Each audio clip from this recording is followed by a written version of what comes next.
here are 5 things that I've been just reminding myself or doing in my life as well to just remain present and to remain positive amidst uncertainty, and remind myself that I can enjoy even the uncertain times. I'm not somebody who loves uncertainty. I'm not somebody who um, you know, feels right at home. I don't know if a lot of people do, but personally, it's taken a lot of self reflection to actually get to a point that I'm at now where I can lean back and not feel so anxious and, steadfast in trying to figure everything out right away. Returning to your hobbies, I think, is a journey we all go through. But I think that it has to be intentional, especially when you enter adulthood, about which hobbies you want to pursue. I think there's this beauty of, becoming a more well rounded person in the activities that you pursue outside of work, activities that don't necessarily, need to be monetized, but that just fill your own cup and makes you a more interesting person, more open to new experiences, new people.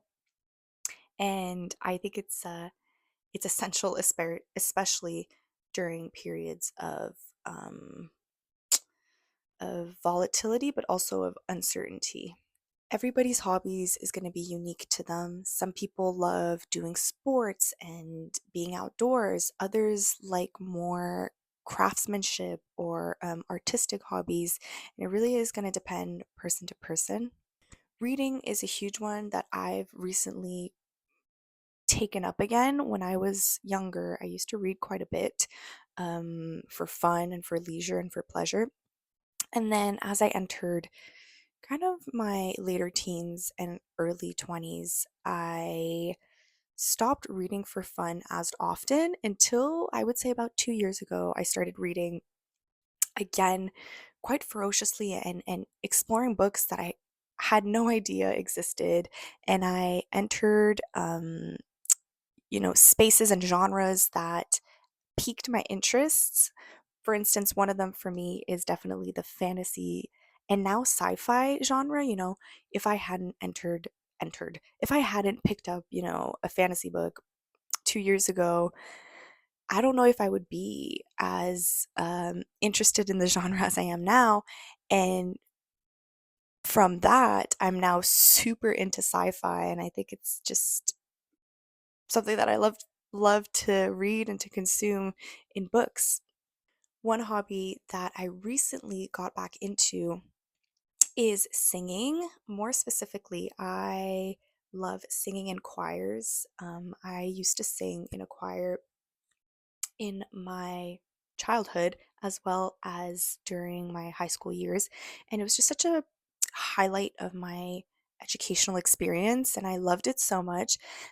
I also really wanted the feeling of goosebumps that I used to get when I used to not only sing in a choir, but I used to play in a band. And there's something so magical about it when you are like all together feeling harmony and building intensity in a song and working towards that. It's beautiful in my opinion. It does take an active effort to not only, go after the hobbies that you want to pursue, but also have the discipline and put in the time, the energy, the effort within the spaces that you want to be in or things that you want to cultivate.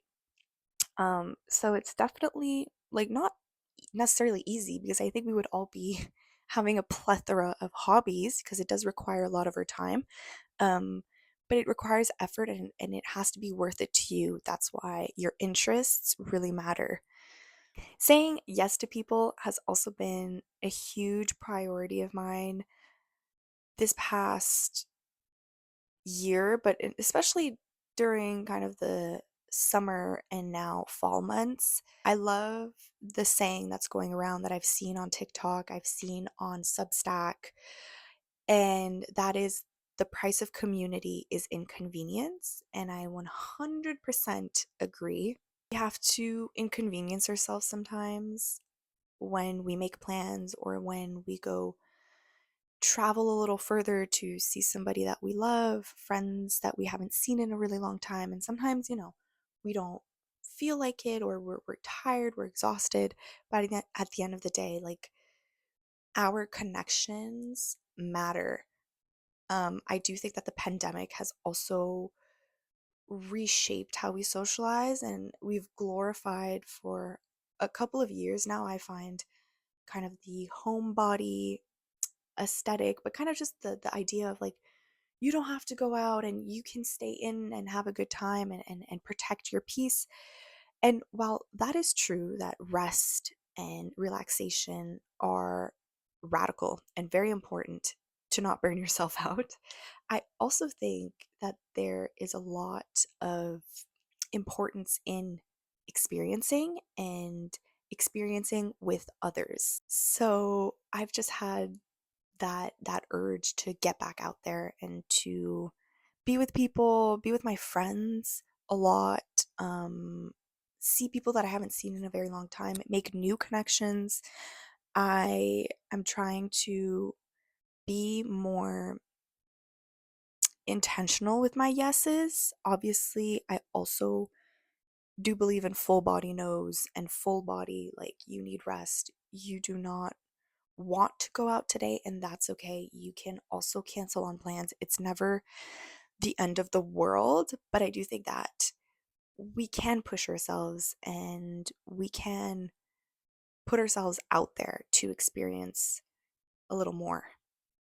If you don't know where to start in that regard, I do think that, reaching out to your immediate circle is a good way to kind of see what they're up to, what they're doing very often.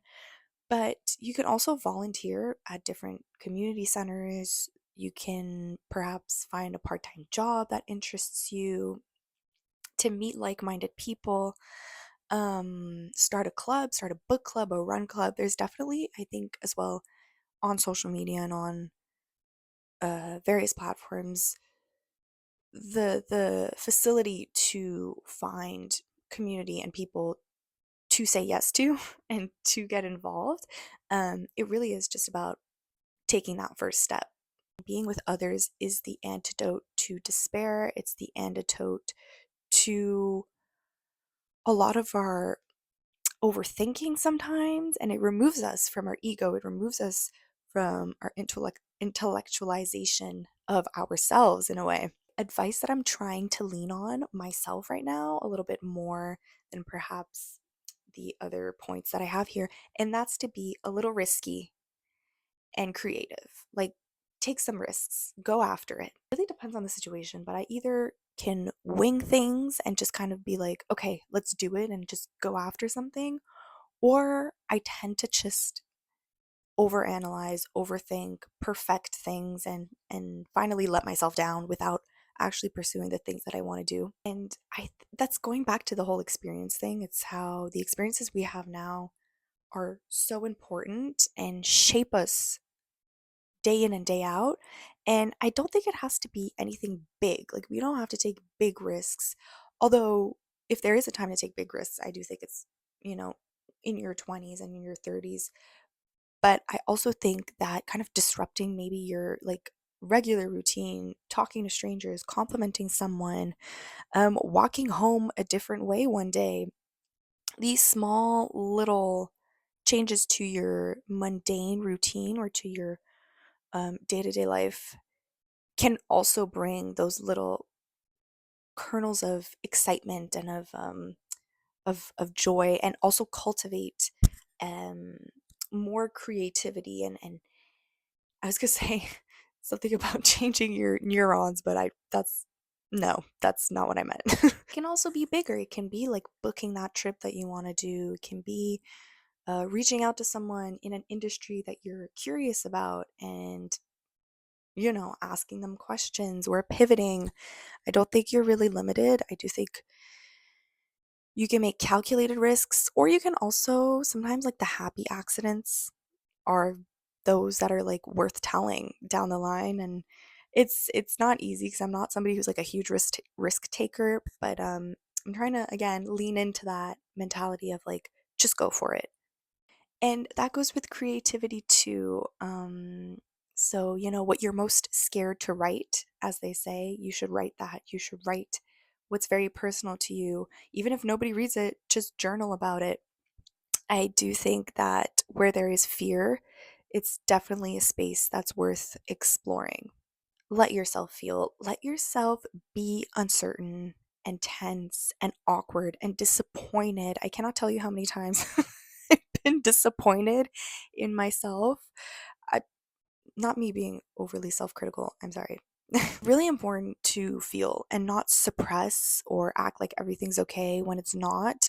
It's actually the gateway to connection and to being more connected to yourself, more self aware, so that you can then extend that to others, is to allow yourself to be, whatever that is, whatever season that is in, that you're in.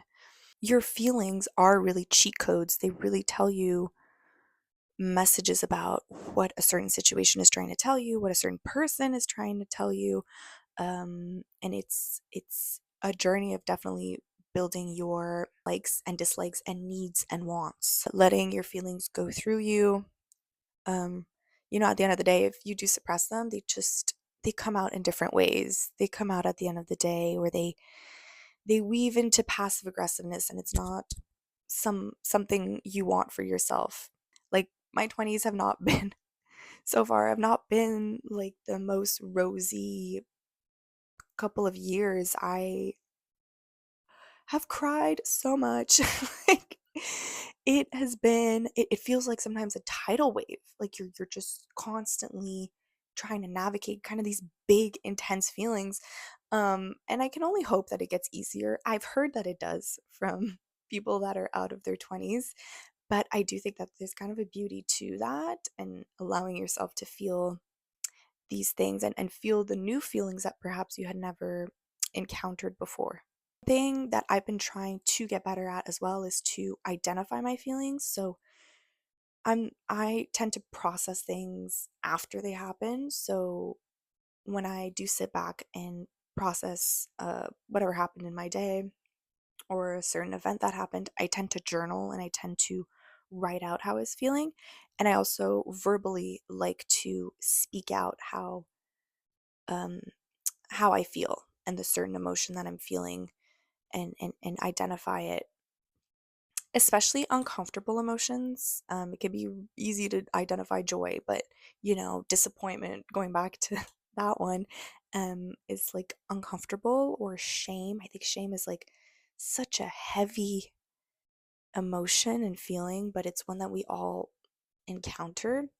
And to grow from these emotions too, and see maybe how your actions or your behaviors, how you want to change those because of the way they made you feel at the end of the day. So, yes, your emotions are a lot, your feelings are a lot, but they're worth identifying. They are not you, they are not yourself, but they are part of the human experience. Everybody has them. In your 20s, they just seem to be like, the lows seem to be very low, and then the highs can sometimes feel very high. But I'm trying to embody that idea of just letting yourself go through your emotions rather than, under or around or below. Be honest about not knowing. I think that adults in general, and people in general, including myself, we can kind of convince ourselves that we know. And that goes for everything. That goes for, on the smallest conversational level, that we know what we're talking about, or on the bigger picture level, like, we know the career that suits us because of XYZ, or we know what the perfect relationship is because we've analyzed all the relationships out there, and we've watched 10 million videos, and from what we've experienced, we just basically know what's going on. When at the end of the day, I think the honest truth about all of us is that we don't know. We don't know what's going on. We can have, you know, ideas and conceptions, and right directions. I don't think there is like, um I was gonna say, I don't think there is like an objective right, but that's a whole different conversation. We're not gonna have that right now. But in a sense, like, the certainty is what holds you back. Like we cannot be certain, and once you are certain, like you're no longer growing and you're no longer learning, and that's kind of the whole point of being here in this life, in this time, with the life situations and privileges that we each have on an individual basis. It is to just embrace that change of not knowing, of being uncertain, and not, and allowing yourself also to ask questions. And some questions on the outside might look superficial or dumb, but I do think that there is an important and it's an intentional exercise to always stay open to that. And I'm not somebody who shies from when I don't know something to admitting, like, oh, I didn't know that. Oh, that's interesting. Or tell me more about that. Or what does this mean? Even though it might be something quite basic, I try to stay curious and informed. And I don't think it's right to maybe shame people in that regard. Like, I don't think people should like talk down to those who ask questions, and I don't find that we should be reluctant to ask questions on things that we don't know about. The only thing that I do know are like the basics. Like, I love eating, I love walking outside when the sun kind of hits the trees in a certain direction. I know a lot about the little things. I know which books I like to read. I know which lip gloss I love to reapply during the day. Um, but even that can change.